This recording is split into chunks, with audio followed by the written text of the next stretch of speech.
मित्रों, स्वागत है आपका हमारे YouTube चैनल में। आज हम आपके लिए लेके आए हैं सीटेट पेपर 1 भाषा द्वितीय हिंदी के उत्तर। तो देखिए, ये पेपर आपने दिया। सबसे पहले यहाँ पे गद्यांश दिया गया है। इस गद्यांश को आपने पढ़ा होगा। तो देखिए, हम आपको केवल आंसर बताएंगे गद्यांश के अनुसार। तो पहला प्रश्न, छोटे बच्चों की पुस्तक का विषय मुख्य रूप से होना चाहिए। तो इसका जो सही आंसर है गद्यांश के अनुसार वह होगा दैनिक जीवन। आप मैच कर सकते हैं अपने उत्तरों को। बच्चों को कैसे शब्द दोहराना अच्छा लगता है। तो इसका सही आंसर है मज़ेदार। ये गद्यांश के अनुसार इसका आंसर है। सीखने की प्रक्रिया में पुनरावृत्ति का महत्व है क्योंकि पढ़ने में कुशलता प्राप्त होती है। ये सही होगा 4 ऑप्शन में से।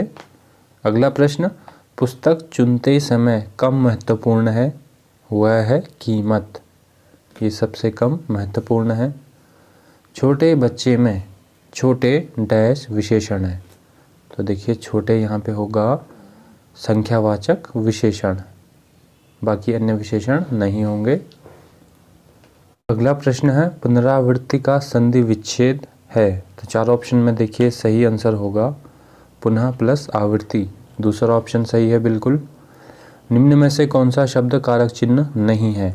तो कारक चिन्ह नहीं है पूछा है, तो यहाँ पे और कारक चिन्ह नहीं है।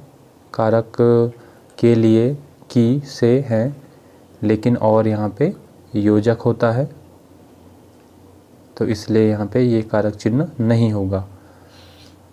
अगला प्रश्न है, पुस्तक का चयन डैश के आधार पर करना चाहिए। तो गद्यांश के अनुसार इसका सही आंसर है आयु वर्ग। अब देखिए, यहाँ पे एक और अनुच्छेद दिया गया है, गद्यांश दिया गया है 129 से 135 तक। इसे भी आपने पढ़ा होगा। तो देखिए, इसके प्रश्नों के उत्तर भी हम आपको बता रहे हैं। इसमें पहला सवाल है, चिनार का तना होता है। तो सही आंसर होगा इसका खुरदुरा। गद्यांश के अनुसार सही आंसर खुरदुरा। अगला प्रश्न है, चिनार वृक्ष अपनी छाल का रंग कब बदलता है। तो यह बदलता है सर्दी में।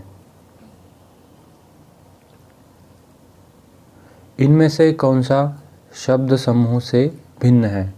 जो अन्य शब्द से भिन्न है वह है चिनार वृक्ष। बाकी देखिए, कहीं ना कहीं विशेष या विशेषण के शब्द हैं, लेकिन यहाँ पे चिनार वृक्ष जो है वो इनसे अलग है, इसीलिए चौथा ऑप्शन सही होगा। चिनार की लकड़ी होती है। तो 4 ऑप्शन में से सही आंसर होगा सफ़ेद। अतः कीमती फर्नीचर आदि इससे नहीं बनाए जाते। वाक्य में विशेषण शब्द है। तो देखिए, यहाँ पे विशेषण शब्द होगा कीमती। सही आंसर है पहला ऑप्शन। समूह से भिन्न शब्द है। तो जो समूह से भिन्न शब्द है वह है कभी कभी, बाकी अन्य शब्द भिन्न है या फिर विशेषण शब्द है। इनमें से चिनार की लकड़ी का कौन सा गुण नहीं है। तो देखिए, गद्यांश के हिसाब से चिनार की जो लकड़ी है उसका गुण नहीं है कि उसे आसानी से कट जाता है या आसानी से काटा जा सकता है। ये बिल्कुल सही नहीं है। बाकी अन्य ऑप्शन चिनार के बारे में सही है या उसके गुण हैं। अब देखिए, हम यहाँ से हिंदी पेडागोजी के प्रश्नों के बारे में बात करेंगे। तो सबसे पहला प्रश्न है, पढ़ने की कुशलता में सर्वाधिक महत्वपूर्ण है। तो 4 ऑप्शन में से होगा अर्थ निर्माण। पढ़ने के साथ साथ अर्थ निर्माण सबसे अधिक महत्वपूर्ण होना चाहिए। तो दूसरा ऑप्शन सही होगा। अगला प्रश्न है, संयुक्त परिवारों में बच्चों का भाषा विकास अपेक्षाकृत बेहतर होता है। इसका आधार है। 4 ऑप्शन में देखिए, सबसे सही आंसर है बच्चों द्वारा बड़ों का अनुकरण। भाषा के माध्यम से बच्चों का ज्ञान क्षेत्र भी विस्तृत होता है जिसमें सर्वाधिक योगदान है। तो 4 ऑप्शनों को जब आप देखेंगे तो सबसे सटीक ऑप्शन होगा 4th ऑप्शन, विभिन्न प्रकार की सांस्कृतिक गतिविधियों का। क्योंकि बच्चे जितने ज़्यादा एक्टिविटी में भाग लेंगे वे उतने ज़्यादा ही भाषा के प्रति रुचि रखेंगे और उन्हें मौका मिलेगा अभिव्यक्ति का। तो चौथा ऑप्शन यहाँ पे सही होगा। प्राथमिक स्तर पर भाषा सीखने सिखाने की सबसे पहली शर्त है। तो जो सबसे पहली शर्त है वह है निवेश समृद्ध संप्रेषण का वातावरण। ये बिल्कुल सही आंसर होगा। ऐसा वातावरण हो जहां बच्चे भाषा को आसानी से सीख सकें। अगला प्रश्न है, पहली दूसरी कक्षा में अनेक बच्चे हिंदी भाषा सीखते समय अपनी मातृभाषा का प्रयोग करते हैं। तो यह चार ऑप्शन में से स्वीकार्य है, यानी मातृभाषा का प्रयोग स्वीकार्य है, तो इसलिए यहाँ पे सही आंसर होगा। बाकी अन्य यहाँ पे गलत होंगे। रूपा चौथी कक्षा को पढ़ाती है। उन्होंने गुजराती लोक कथा मुफ्त पढ़ाने के बाद बच्चों से पूछा कि उनकी भाषा में आदर के लिए किन किन शब्दों का प्रयोग किया जाता है। जैसे गुजराती भाषा में भाई बहन का प्रयोग किया जाता है। रूपा का उद्देश्य है, चार ऑप्शन में से सही होगा, बहुभाषिता को संबोधित करना।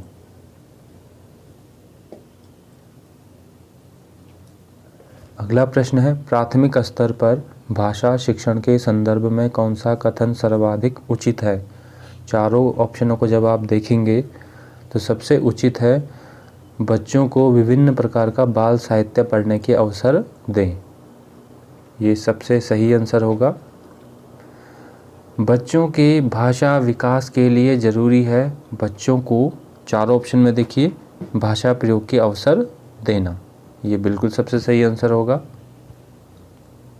माया अक्षर शब्दों को लिखते समय अक्षरों को छोटा बड़ा लिखती है या उनके बीच समान दूरी नहीं रख पाती।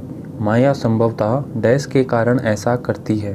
तो चारों ऑप्शन में देखिए सही आंसर होगा डिस्ग्राफिया, यानी लिखने से संबंधित समस्या।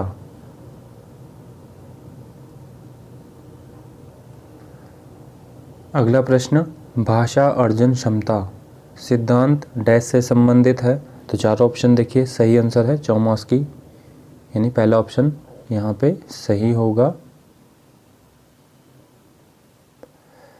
बच्चों को लेखन क्षमता का आकलन करने की दृष्टि से कौन सा प्रश्न सर्वाधिक बेहतर है।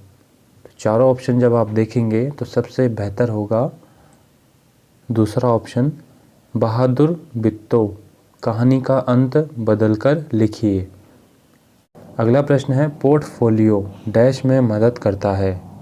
तो देखिए पोर्टफोलियो मदद करता है क्रमिक प्रगति का आकलन करने में। फोर्थ ऑप्शन बिल्कुल सही है। भाषा का मनुष्य की डैश और मनुष्य के डैश के साथ गहरा संबंध है। तो इसका जो सही आंसर होगा वह है अस्मिता और विचार, यानी तीसरा ऑप्शन सही होगा। ज़्यादातर बच्चे स्कूल की शिक्षा की शुरुआत से पहले ही भाषा की डैश और डैश को आत्मसात कर पूर्ण भाषिक क्षमता रखते हैं। तो देखिए चारों ऑप्शन जब आप देखेंगे तो सबसे सही आंसर है पहला ऑप्शन, चुनौतियों और अवसरों। आखिरी प्रश्न है, प्राथमिक स्तर पर पढ़ाने वाली सुनीता अपनी कक्षा के बच्चों को प्रतिदिन एक कहानी पढ़कर सुनाती है और उस पर चर्चा करती है। आप इस कक्षा के बारे में क्या कहेंगे। तो देखिए चारों ऑप्शन जो हैं सबसे सही आंसर है तीसरा ऑप्शन, पढ़ने और मौखिक अभिव्यक्ति का विकास हो रहा है। तो इस तरह से सीटेट पेपर 1 भाषा द्वितीय हिंदी का यह प्रश्न पत्र हमने सॉल्व किया। आपको हमारा ये वीडियो कैसा लगा हमें ज़रूर बताइए। हमारे इस वीडियो को लाइक करिए, शेयर करिए और हमारे अन्य वीडियो को भी आप ज़रूर देखें। मिलते हैं अगले वीडियो के साथ। हमसे जुड़ने और वीडियो देखने के लिए बहुत बहुत धन्यवाद।